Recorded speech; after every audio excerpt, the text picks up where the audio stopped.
The New York Times had a piece today saying you've run a sleepy campaign, that it has, some people were disappointed that you haven't conducted more retail politics, so to speak. I want to get your response to that. There's no way to respond to that. New York Times has never been for me and never will be, and I wear that as a badge of honor.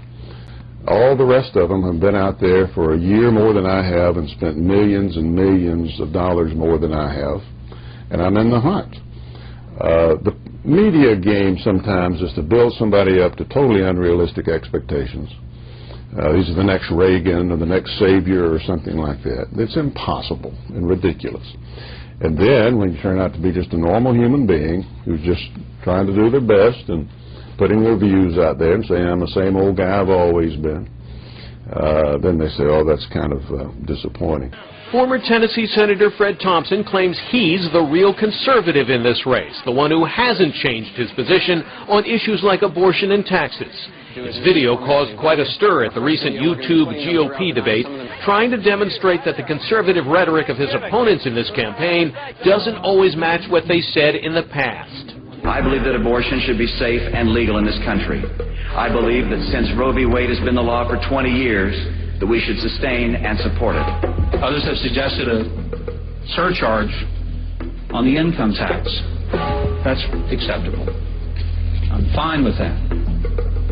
Others have suggested perhaps a sales tax. That's fine. I want to give my buddies here a little extra airtime. I'm running because of what I believe, and I believe what I've always believed, and that is that sound conservative principles is what made us a great country. Strong national defense, lower taxes, less regulation, judges who will apply the law and not make it up as they go along, as often happens nowadays. So I don't have to have as good a memory because I know what I did years ago. Same thing I'm doing now. One of the centerpieces of the Thompson campaign is a tax reform proposal that would abolish the inheritance tax and the alternative minimum tax, cut the corporate tax rate, and establish a voluntary flat tax for anyone who prefers to pay under that plan instead of the current system. He says his plan would simplify, demystify, and reform taxes, making it fair for average Americans while stimulating the economy. So-called experts always say when you cut taxes, you're going to lose a lot more revenue than you actually wind up losing. That's what they said about when we cut the capital gains tax. They were wrong about that. So tax cuts have caused people to invest and save and work harder and make more revenue actually for the government. Thompson is the only candidate who's offering a detailed plan for Social Security reform. He's proposing a slowdown in the growth of benefits and creation of voluntary, government-matched private savings accounts rather than increasing payroll taxes.